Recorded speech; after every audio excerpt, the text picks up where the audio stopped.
NFR Extra follows all your favorite cowboys, interviews legends of rodeo, and talks to the best of country music. Follow Nevada Caldwell, Ryland Bentley, and Steve Godert every week as they delve deep into the stories behind the road to gold in Vegas at the National Finals Rodeo. It's revealing, comedic, and sometimes emotional. Find it on Spotify or anywhere you listen to podcasts. NFR Extra. All dirt, all rodeo, all year.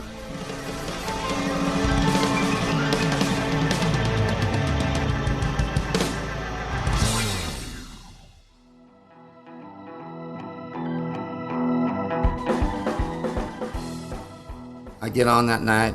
I'm winning the average. I'm about to win the world again. I'm pretty sure I am. Yep. 93. In the middle of the ride, my body just goes limp. I hit the ground and I'm literally paralyzed. I can't move.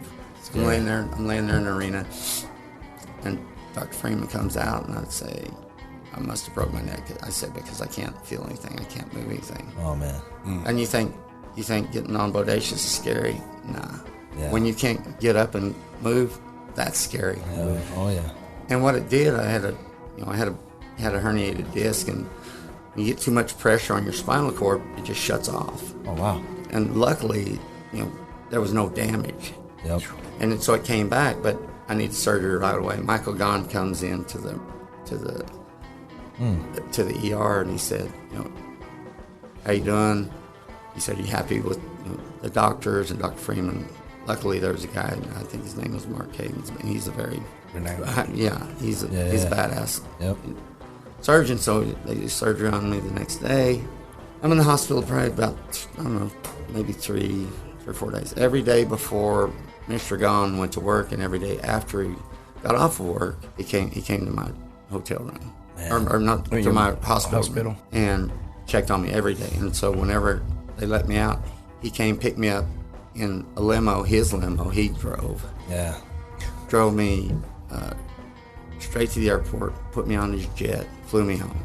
We keep the NFR Throwback rolling from 2019 with Rock and Robbie Hodges and I when we hung out with 4-time world champ and ProRodeo Hall of Famer Tuff Hedeman. Tuff chats with us about the early days of NFR in Vegas, the Jim Sharp and Sage Kimzey comparisons, and riding Bodacious. Enjoy our conversation with Tuff Hedeman. Finding your custom NFR experience in Las Vegas just got a lot easier. New this year is a resource that links you to every hotel offer. At nfrexperience.com/stay your way, you can shop for the hotel that best fits your plans. Everything is there. Information on viewing parties, concerts, price, transportation, location, and so much more. All in one place. Go to nfrexperience.com/stay your way.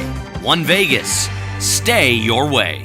Hello everyone, this is Benji Bendeley, Wrangler National Finals Rodeo Music Director, and this is NFR Extra.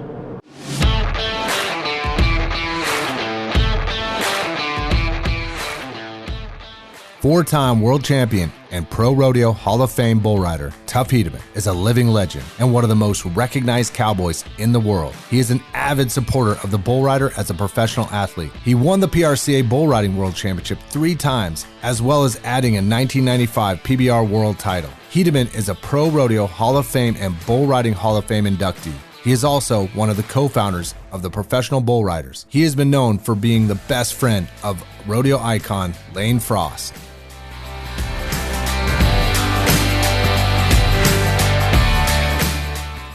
Tuff Hedeman, welcome to the show.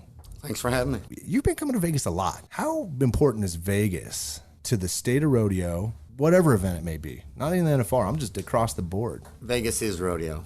Yep. It's where all the biggest events are, and from the national finals to the World Series Team Roping Championships to now they've got the Wrangler Junior NFR, and it's you got the PBR. You've got when it comes to rodeo and bull riding, Vegas is the spot. Doesn't matter whether you ride or you own bulls or you're a bullfighter, you're an announcer. You always want to end up in Vegas because that's where it goes down. Yeah. So you won your first gold buckle in '86 when your best friend and late traveling partner Lane Frost won the NFR average. That meant something. What did that mean to you? Well, the first time I won it was a relief because in '85, the first year the NFR was in Vegas, I came in with a huge lead, $10,000 lead. I rode my first 5. If it had been over that day, I'd have won the world by 35,000. Oh man! I got bucked off 3 of my next 5. I ended up riding 7 out of 10. Ted Noose beat me the last day, so I had the lead for 11 and a half months, and in hindsight, it's probably the biggest choke job in the history of sports. I blew a lead that it'd be like being up Buffalo 21 it'd be like be up 21 points in the fourth quarter with 3 minutes left and How about lose. Atlanta Falcons? Yeah, the Falcons. Thank you. I That's knew you were what- going to throw the that's- Falcons and lose. So it was I blew that big a lead, and I came back the next year in '86, and I had a $15,000 lead coming in, and I got bucked off my first 2 bulls, and everybody's looking at me like, he's doing it again. Oh no! He's choking again. Yeah, he yeah. can't breathe, And so I went on. I rode 8 straight, placed on 6, and won my first title. And again, that was just more of a relief than anything. It's Vegas in the NFR. It's a roller coaster of emotions. You win the round one night and you feel like you're invincible, and you get drilled the next night and know that you just absolutely suck. And the next night comes again, and you just never know. You have to try to keep yourself in check and don't get too excited or too disappointed too early. Just give yourself a chance. I bet you have to push pause, like if something like that happens, where you maybe get bucked off a couple. You have to learn that, even out on the road. I mean, because Gotta forget it, right? Well, it's you just have to. For me, is the main thing about Vegas is just try to stay healthy, and it's kind of a sports cliche. Take them one at a time, and that's really what you have to do, because every night's a different type of bull. For instance, we're in day 3 here. The first night we're just outstanding bulls that they rode. I think they rode 9, but every guy had a legitimate chance to ride. They were just the kind of bulls that if you're NFR caliber, if you made it here, you're supposed to be able to ride them. Last night, the bulls were just, as I said on the telecast, they're part of the NFL, the No Fun League. If they were people, they would be the kind of people that your parents would say, stay away from those guys. The thugs. They're bad influences. You don't go camping with them because they'll steal your sleeping bag and help you look for it. They're just exactly. play cards with them. They deal off the bottom. They're just not. They're just thugs. They know how to buck everybody off, and they wind up riding only 3 bulls last night. That's funny. It is when I was riding bareback courses like that, and it takes one bull to either get you started back on a great path, or one bull to ruin about 2 months of good riding, doesn't it? It's crazy. This is a different, the dynamic of the NFR is something you just never face anywhere else. Yeah. So where did you stay your first couple of years in Vegas? The first year, I think that we stayed at the Sands. Oh, nice. Okay. Yeah. And then, wow. we stayed. I think the next year That's old school. Maybe Fort Queens. Nice. The Flamingo Hilton.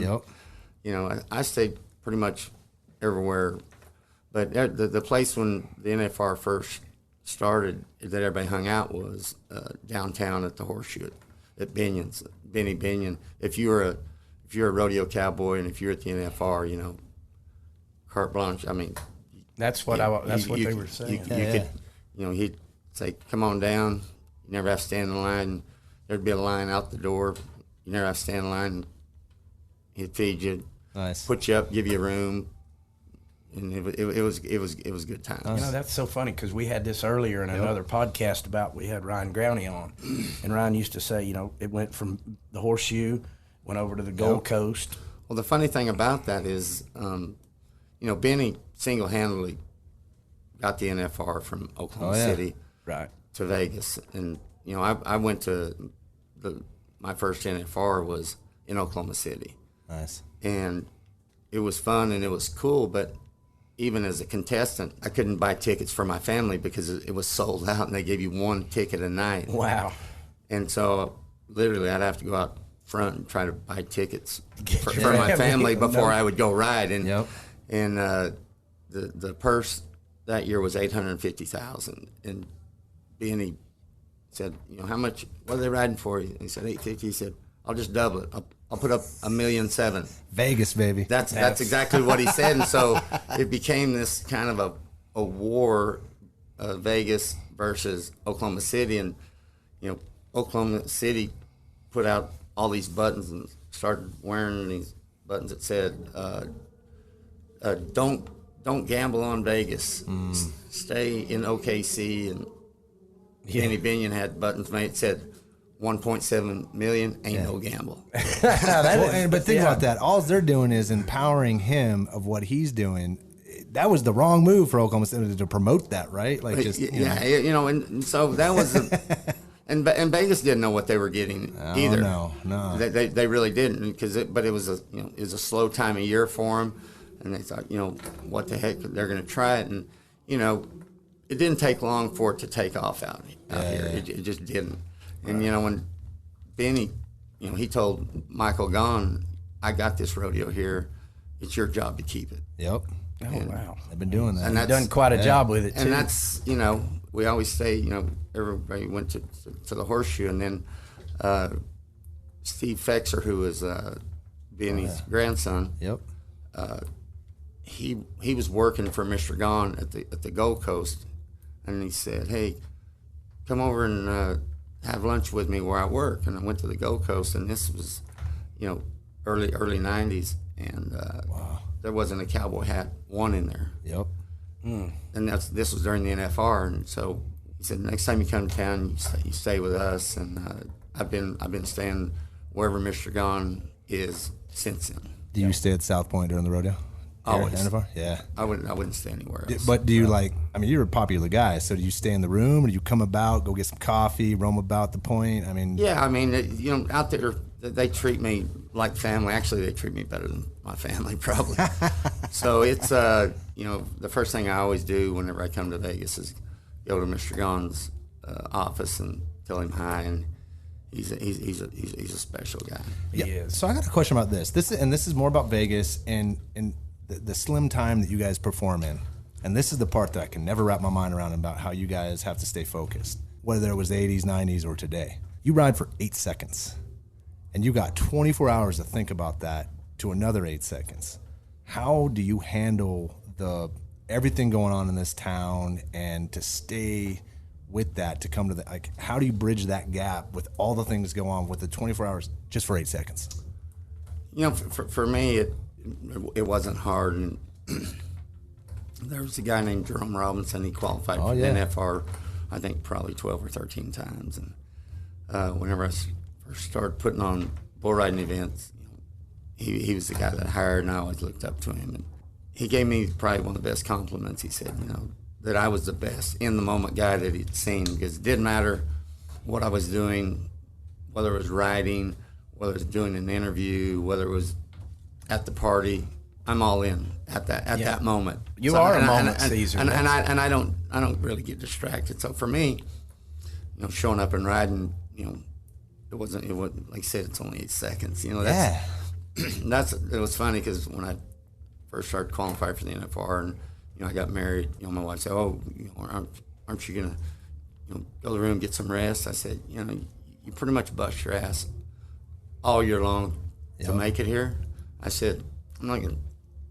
I mean, how much sleep? You're gonna enjoy this. Do you really need? It's 8 seconds. So I agree with that. So I enjoy it. I would go out, and whether go to a show, go have a beer, go play cards. You know, I was with Anheuser-Busch for 13 years, so we always did a lot of promotions and go around and, you know, meet, you know, owners and managers of different places all over town, and I just had fun. I agree with that, because I felt like even when I was competing and stuff now, and even in the clowning side of it, you can unfun yourself right out of this business. Do the things that get you here, and then it's just a continuation. It's 10 more days. Yeah, I mean, I always tell them, I said, it's not a sleeping contest. I said, if it was, I'd have my ass in bed, and I'd sleep longer than anybody. Well, but it's just not. Those rooms are pretty nice to sleep in, too. It's, you know, for me, it's I enjoy the fact that, again, you bust ass all year long to get here, and so have fun. You know, you're out here to win, and you know, but to me, don't change anything. I mean, when you and everybody has, the thing about rodeo and bull riding, team rodeo, it's a very much an individual sport, and everybody has their own different approach, their own different ideas, and to each their own. For me, This is NFR Extra, and our guest today, Tuff Hedeman.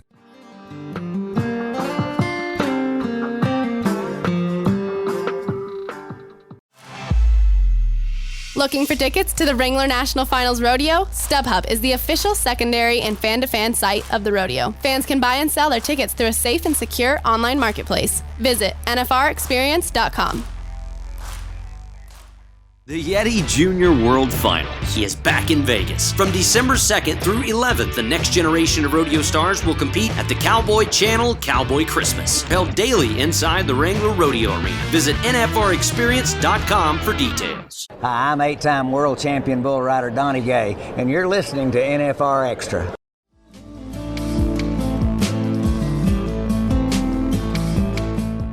Tuff Hedeman is here on NFR Extra. I remember back in the days when you used to come down to Florida when we do the winter runs down there and stuff.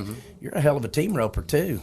Oh, I don't know if I'm. Y'all would enter a bunch. We'd always see you or Roscoe or somebody always entering it. And Bronx too. You rode Bronx very well. What made you stop riding Bronx? Like when you were in college and stuff like that. What made you? Well, I actually, I filled my permit in the bronc riding. Right. And the first couple of years I made the NFR. I entered the bronc riding a lot, but I was just good enough not to be good. I was a good circuit guy. I won second at Cheyenne, the bronc riding one year, won the all around up there. There's just something you didn't know. I rode broncs good, but when the real guys showed up, Clint Johnson, Brad Jermison, Get Bowers, I just wasn't as good as they were. So, okay, but you're clearly a champion on the bull riding side. We actually had Stetson Wright on earlier over the summer, and he was explaining kind of the challenges between the differences of bronc riding and bull riding. Which one's harder? Which one has the different kind of? They're just very different. I think the learning process for bronc riding is hard. You get your ass kicked. That's what Stetson said. Learning over and over. Yeah. But once you figure it out, it's really fun, and there's not a lot of stress on your body. Yep. And it's fun. I loved riding broncs. I just wasn't good enough to be an NFR guy. That's what they say about that. The first time you get on a bronc, you take way too much rein. The second time, you don't take enough. It's just, but once I learned how to do it, like I said, I wish I would have been better, but I just wasn't. Right. Well, that's and I roped, I won the high school championship, New Mexico high school championship. You got championship blood, is what you got, Tuff. Yeah. So I love to rope, but again, I couldn't rope at the level that these guys. But I would say, and I've got 3 boys, and they're great guys. They are that, and they can do a little bit of everything. They're nice, they're well-rounded. They're educated. Well, Lane drags bulls, they're good athletes. Yeah. They can do a little bit of everything. But I told them, I said, if you're ever going to be, it's cool to be good at a lot of things, but if you're ever going to be great at something, then that's all you do. You don't do anything else. You don't. Tiger Woods played golf. He didn't play baseball and football, and stuck in it. He played golf. So let's fast forward to here. We're here in 2019. You're heavily involved in Vegas with rodeo. How's it telecast? How's this whole TV thing? How are you liking this? I mean, is it a little? It's fun.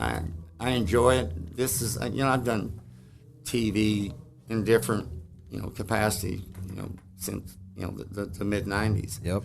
Doing it here is different because I'm more of a sideline guy.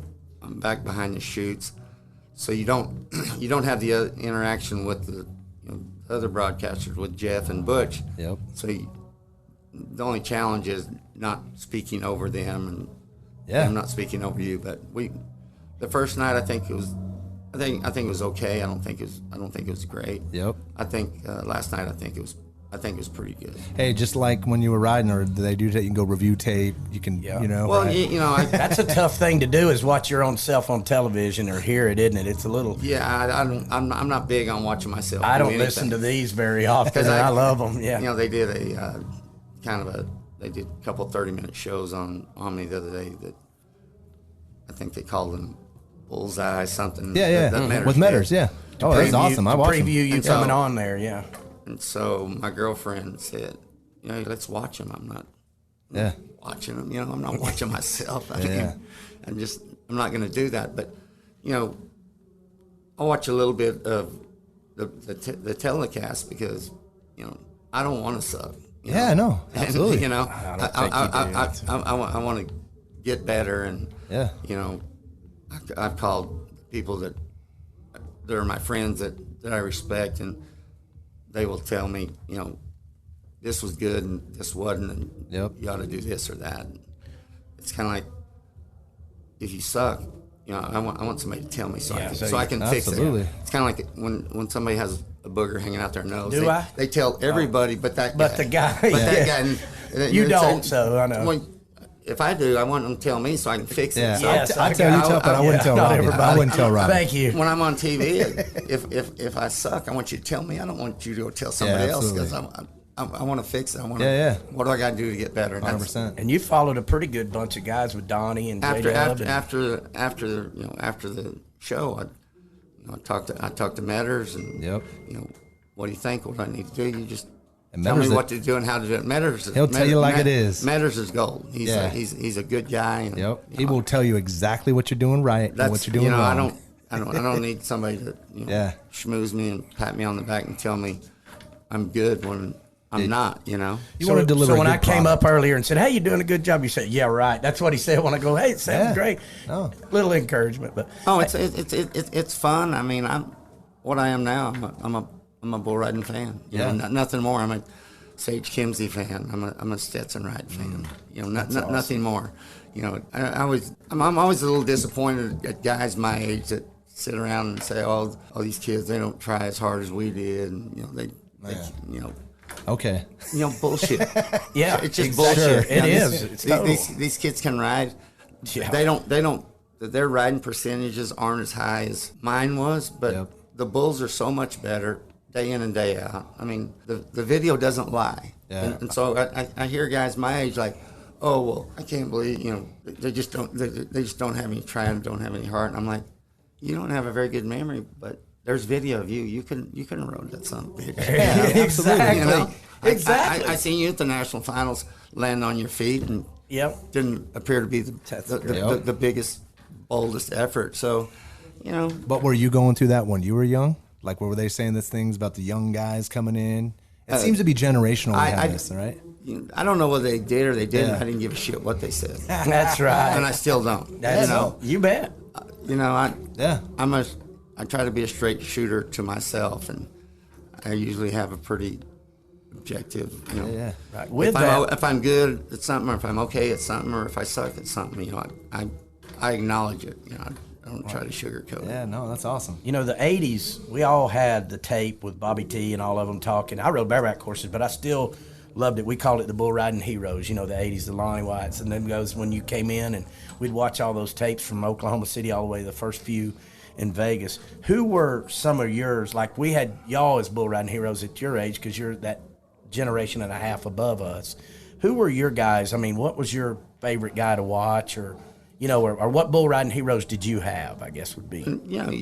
You look up to guys like, Donnie, even Donnie and I are friends. He's a little hard to like sometimes. Yeah. Kind of like probably No. people feel the same way about me, but, Donnie was, how I know Donnie was good and great. Not that he didn't win world championships, but he would kindly tell you how good he was and how great he was. No. Oh, we had him on the podcast. Yeah, you bet. You bet. So, That's short story, and I think it was like 86. We're in Rockford, Illinois, the World's Toughest Rodeo that Gander used to put on. It's on a Sunday afternoon. Me, Jim Sharp, Lane Frost, we fly in and we ride, catch a cab back to the airport, and Donnie's there, and he gets in the cab with us, and he gets in the front, of course, because he's the champ. And well, I'm the champion. I'm going to ride up here. And so Jim and Lane and I are in the back and get in the cab, and the cab driver said, "Cowboys, huh?" And I said, "Yeah." He said, "You ride bulls?" Donnie said, "Better than any NFR ever." better than anyone ever. You see this back here? They ain't And nothing. that's what I was telling him. I said, I never knew you were great until you told me. You're listening to NFR Extra with our guest, 4-time world champ bull rider, Tuff Hedeman. Let's take a quick break.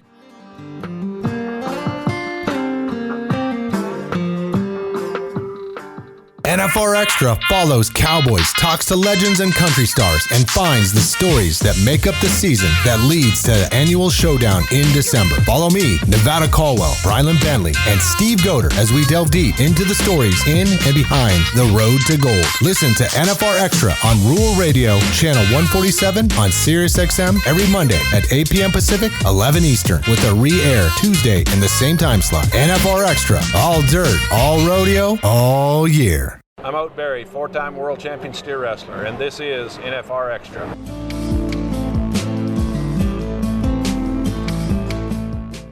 Tuff Hedeman here on NFR Extra. Hey, you brought up Jim Sharp. I got a question. This is because I'm always fascinated by the feats and the records and the things that are set. 10 straight bulls at the NFR.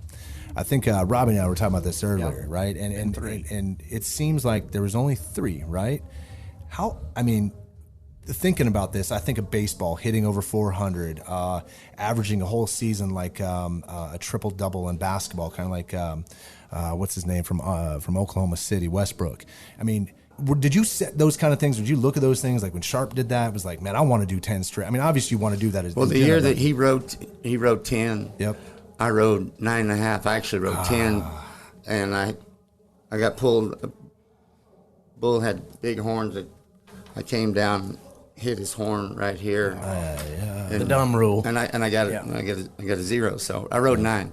Yeah, you always want to ride 10, but you know, Donnie used to, and Donnie's the 8-time world champion, and he is one of my heroes, and I just like to give him grief. But I always, you know, people always say, well, who's the best bull rider in your opinion?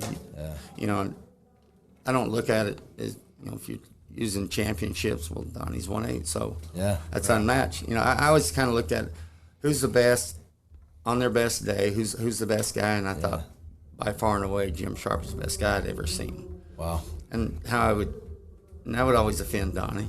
I said, you know, I can't help it. I said, he was better than you, and he's better than me, and I'm not mad about it. You know? Yeah, right. Makes the sport better. But you know, nobody ever rode 10 bulls, TNFR. And Jim Sharp came and he did it. But what people don't understand, and this is my fact, is this is how I back up Jim Sharp's the best I've ever seen. Yeah. Over the course of 3 years, he rode 23 in a row. Whoa. Holy cow. Whoa. Over a 3-year period. Wow. 23 in a row. That's pretty good. Yeah. So the middle, I see. That's pretty good. So do the math. So from like, it was like, I think between 80s, I'd say 87, 88, 89, over that 3-year period. You know, but I can't remember how many it was. The first that he rode like 4 or 5, and the next year he rode 10, and then he rode the last one. What broke his streak was in 89 when I ended up winning the world.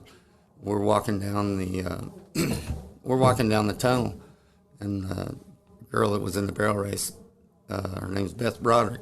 She was a good friend of Lane Frost. And, nice. And I'm walking down there, and she said, you know, do you have a chance to win the world? And I said, I got no chance. So let's talk about what you got on that shirt right there, the Tuff Hedeman Tour. When did you start that? And, you know, talk a little bit about how the impact in Vegas that is, and the tour, and just let's just call it the 2-minute elevator pitch for the Tuff Hedeman Tour. Well, everybody kind of looks at it as it's new and this and that. I started putting on bull riding events in 1992. Yep. You know, the first PBR finals pretty much was in Fort Worth, and it was in 93. Yep. And so I've been producing events. You know, I was still riding and producing events because after riding for 10 years, I had a neck injury, had surgery here in Vegas. Yep. You know, where I hit the ground in the 8th round, I paralyzed and man, oh man, didn't think I'd ever, ride again. And so I had to come to the realization, I mean, I have to get a real job one of these days. Yep. So I started producing events, and that's the closest thing I've been to a real job. So, the first, 12 or 13 years I did Fort Worth. It was a PBR event. It was voted event of the year for every year. Yeah. And but PBR was just a sanctioning body. Yeah. I produced the event, and after I left PBR, first year it was a PRCA/CBR event, and then it was a CBR sanctioned event, and now it's an independent tour. It's back to where you started. It's an invitational tour that has no sanctioning body, and it's kind of like to me, I think it's like I just invite the best guys, and I still do. I'm going to do 8 to 10 televised events a year, and it's like I'm an artist without a label, which is fine. I don't need an organization to tell me. And that's not the first time that's happened. How to do it? Because like George Paul, that was a non-sanctioned back in the day, right? I mean, it was just a bull ride. It's an independent. Yeah. It's kind of like, to me, it's kind of like a select tour. I don't want to put on 25 events. I want to put on 8 to 10 really, really good events that guys like Sage Kimzey and Stetson Wright want to come to. Yeah. So, I mean, you're doing what you love and what you know. Yeah. So you're really not working. That's what I know how to do. Yeah, you're living. I like producing events. I'm pretty good at it. I mean, it's not rocket science. All you got to do is be good to everybody, and it's not that hard. Skip this to ask this earlier when we're going back in the 80s, but when you were coming from Oklahoma City and here, we had Oat Berry on the other day, and he was talking the many changes that it made to rodeo coming inside the Thomas Mack Center. Was there a bigger difference coming into the smaller arena riding? I mean, did it change anything for you guys when you had the openness, or did it really do anything? It doesn't have any effect on bull riding. Team rope and steer wrestling here is some. They don't have this set up very often. Yeah. But for bull riding, hell, you can do it. And we do it in a 90 by 90. Doesn't matter. I put bull ridings on roofs of places, parking lots. I can put on bull riding anywhere. He's not kidding. And you don't have to. The bulls are going to be confined to a pretty small area. No, that makes sense. If they're any good and they're the right kind. Yeah, while we're talking about that, and I know I don't want to divvy off into the same old Bodacious stuff, but what do you think is your opinion? I like to ask this to the real contestants.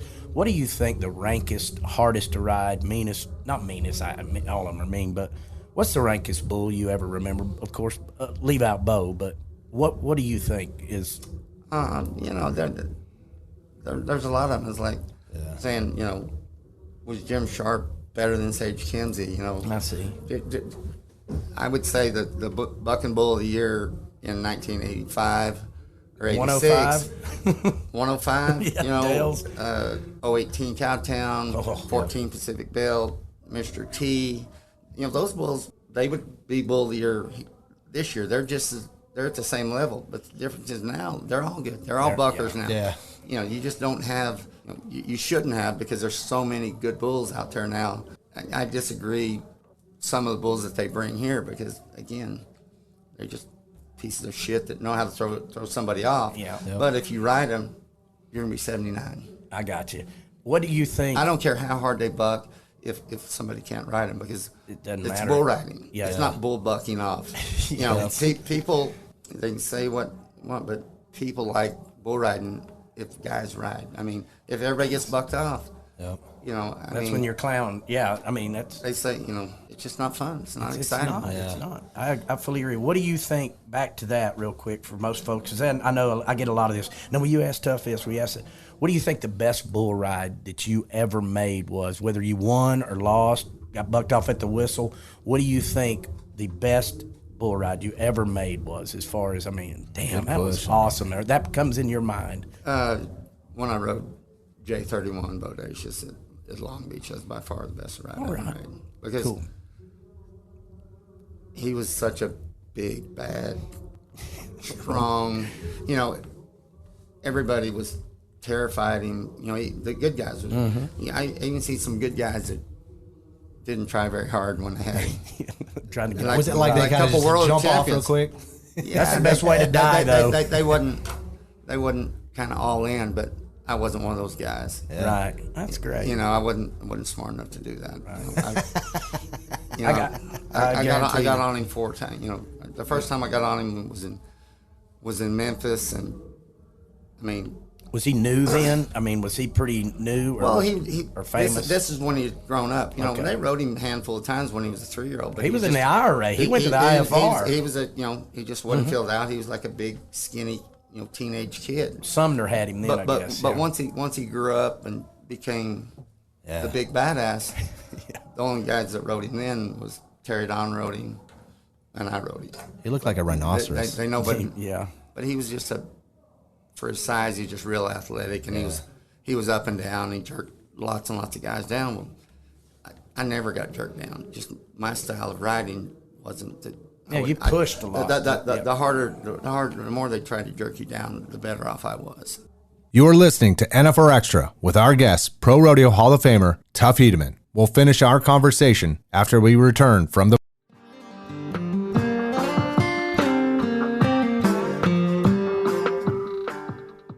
December in Vegas. What does that mean?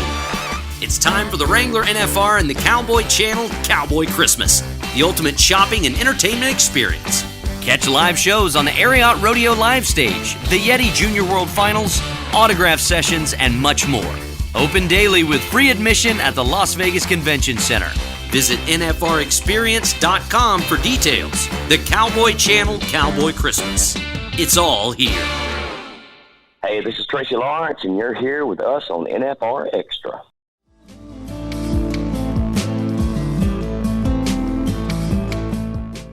NFR Extra with Tuff Hedeman. We talked to Stetson over the summer about this, and we're talking about Sage. And Sage had referenced something. We were doing a photo shoot one day, and I don't know what it was, the images, or like his photos don't turn out all that great when people snap it when he's riding, right? And he said, he goes, my style is boring. He goes, but it's consistent. And then we talked to Stetson about that, and he was just talking about the approach that Sage goes is a very consistent one, not all flaring, flash, just consistent. I mean, what's the difference between these styles that we talk about where?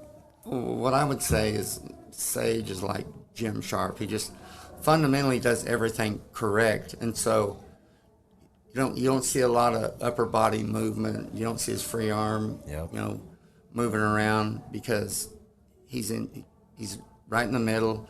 Yep. He's not leaned back, putting pressure on his right. I mean, last night, he barely made the whistle, and that's usually he's either in the middle or he's bucked off. Very seldom do you see him like that. And I saw him later last night, and I was laughing at him. I said, "Gosh, I love it when you struggle."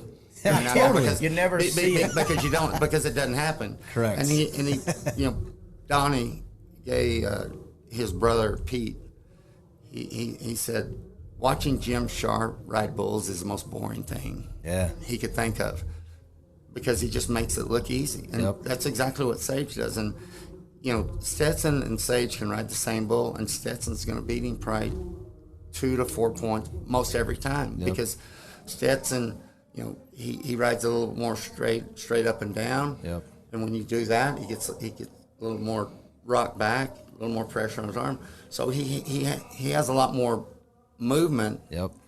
And the bull will be doing the same thing, but when Sage rides, and they say, "Oh, well, he just didn't buck. He didn't have his normal trip. He was just nice today." Gosh, And then, but when you can put them both on the same bull, and they look like they're bucking harder. Yep. With a guy like Stetson, or a guy that rides a little more up and down, and a little further back, because they have to use their free arm. They have to make big, wild, the old Denny Flynn moves, sweeping moves. But when you ride in the middle, there's no need. There's no need for that. That's a lot of discipline. But it's he's going to get lower scores most of the time. But in the history of the world, the guy that wins the world championship has always been the guy that makes the whistle more times than anybody else. Yeah. It's not about the judging. People say, well, the judges don't like me. It's all bullshit. Consistency. Make the whistle more. Yep. Sage is the world champion. Yeah. Sage has never been beat. You know, he's like the Globetrotters. Yeah. You know, since he playing started, the Generals. since he started, he's won the world championship every year. Yeah. And why? Not because his mother's judging. Yep. Because he just makes the whistle more than anybody. Yeah. And the judging doesn't have shit to do You're with saying he gets base hits and he just keeps them coming. Yeah. every day. Yeah. It was day in and day out. Consistency. Yeah. Trevor Brazil, when I think about that. Yep. I mean, seriously. I mean, I know we're talking about bull riding, but anyway, just about consistency. You look, you know, I watched a piece on oh gosh, they did a piece on two black kids out of Houston. Yeah. What was it on? Ezekiel. Yeah. Elliott. That was awesome. And it was awesome, but you have a couple of guys. One says, well, he would have been a world. He thinks he'd have been a world champion if he wasn't black. I'm like, you ride at 32%, okay? Sage Kimzey rides at 70%. Yes. Yeah. Oh, 100. Yeah. You know. Yeah. One in 89. Get off in there. I fully agree. In 89, I rode 89% of. I got on 130 some bulls, and I rode 89%. I made the whistle. There. Yeah. I won the world because I made the whistle more than anybody else. Yeah. And that's all it is. The guy that wins first, second, third, and fourth the most is going to be the world champion. It's NASCAR consistency. It has nothing to do with your skin color. It has nothing to do with who you know. Yep. You know how cool you are, how uncool you are. Yeah. It doesn't matter. It doesn't matter what. Who. Ain't nobody working that out with the bull. The cool thing about bull riding for me was it's black and white. You know. Yeah. You didn't have to know anybody. Oh, get me in or help me out. You know. Yeah. If you won, it's your fault. Yeah. If you didn't, it's your fault. Yeah. And it's very black and white. Yeah. Nobody helps you make the whistle. The hardest thing for me when I retired and you're in business, it's not always black and white. There's a lot of gray area. And I get that. I'm a black and white guy. Yeah. It either is or it isn't. Yeah. I got to say this real quick. My NASCAR days. Yeah.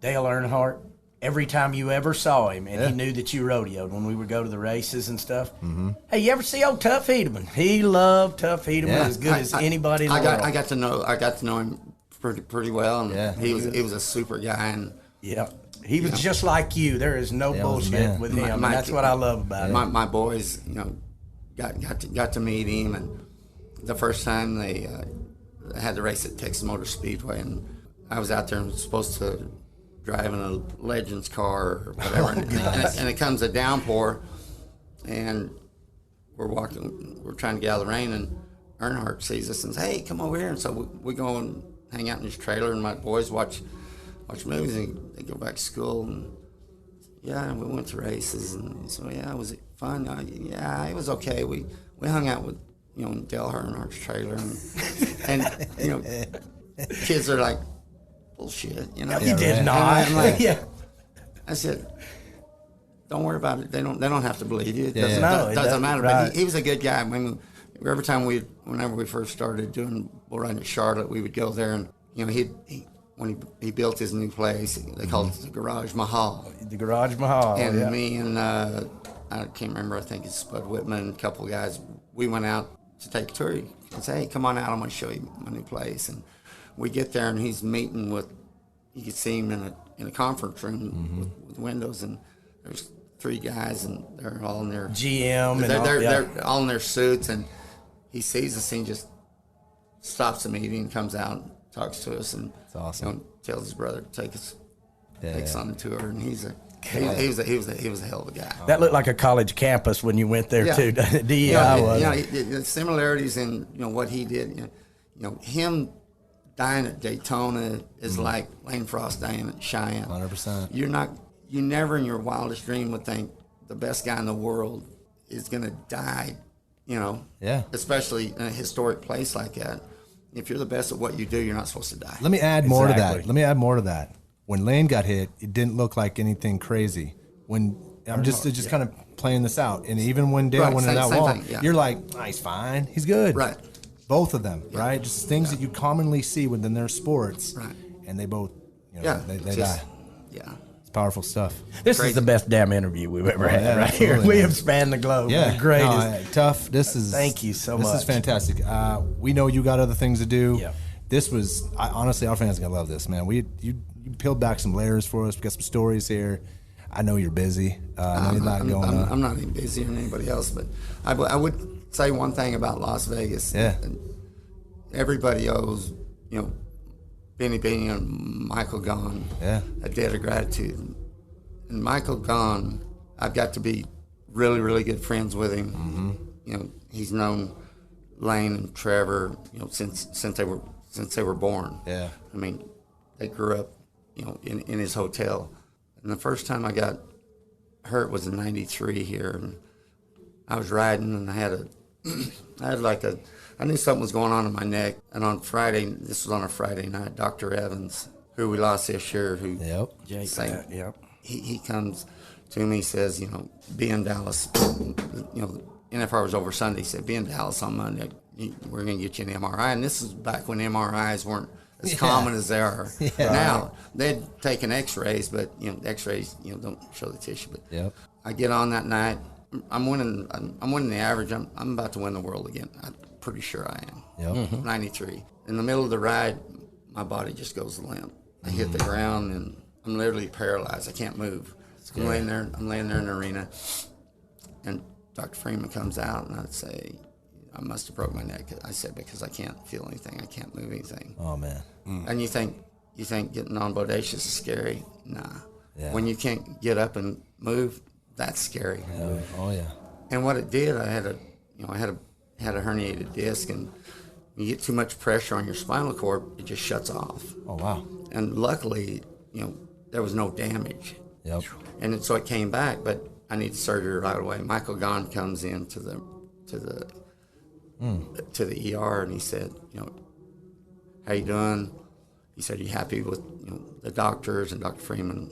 Luckily, there was a guy, I think his name was Mark Havens, but he's a very renowned. He's a badass surgeon. So they did surgery on me the next day. I'm in the hospital probably about, I don't know, maybe 3 or 4 days. Every day before Mr. Gahn went to work, and every day after he got off of work, he came to my hotel room, or not to my hospital, and checked on me every day. And so whenever they let me out, he came pick me up in a limo, his limo. He drove. Yeah. Drove me straight to the airport, put me on his jet, flew me home. The cowboy myth of Michael Gahn. So 2 years later, PBR finals. Yeah. Bodacious hits me in the face.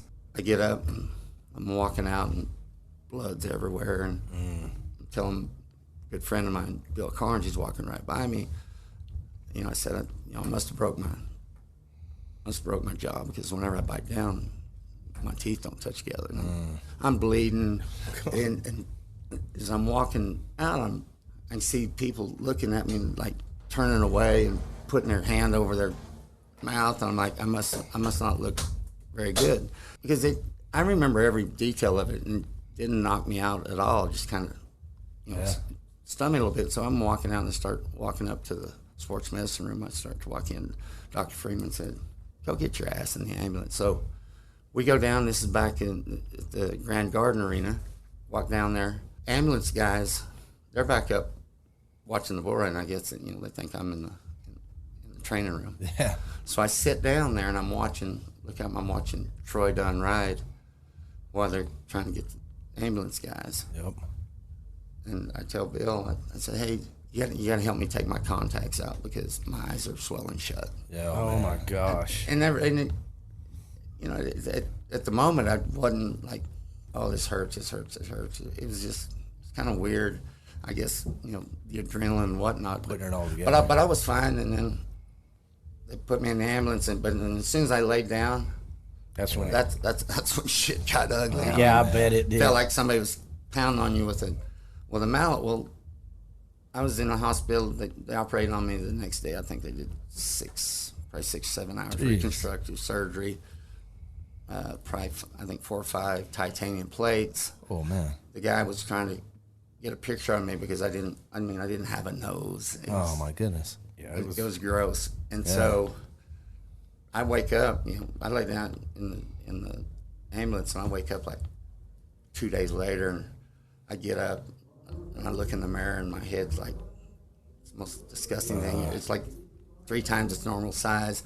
I've got a big bag of drainage of oh wow, red, green, just gross looking shit. But same thing, Mr. Gunn comes every morning before he goes to work, every day after he gets off work. He comes to my room and checks on me. And then when I got out, he picks me up, took me to the Gold Coast because they didn't want me to fly for, like another day or two.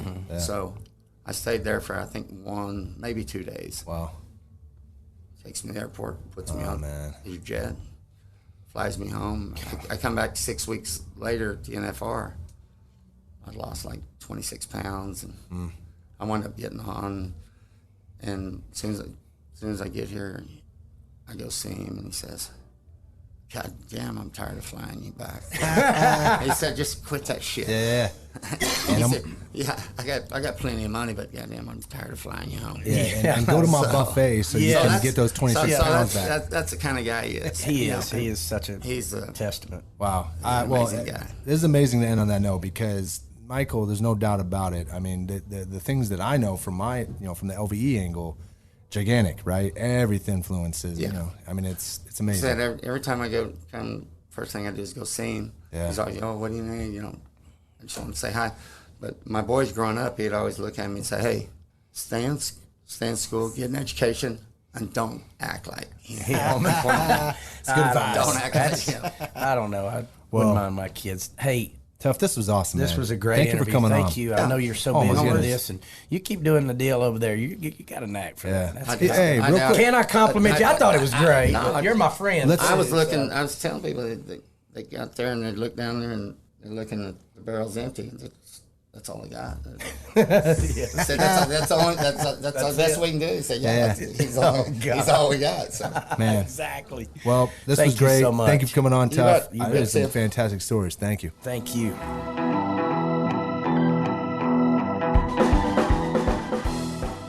Many thanks to Tuff Hedeman for hanging out with us on NFR Extra. Want to experience more of NFR? Then visit nfrexperience.com. And we invite you to subscribe to NFR Extra on Apple Podcasts, Spotify, iHeartRadio, or wherever you're listening right now. If you like what you've heard on NFR Extra, we would love it if you gave us a big 5-star rating and tell your friends how to subscribe. NFR Extra. All dirt. All rodeo. All year. Gotta make it out to Vegas, where the big boys roam, with the rovers and the racers and the bulls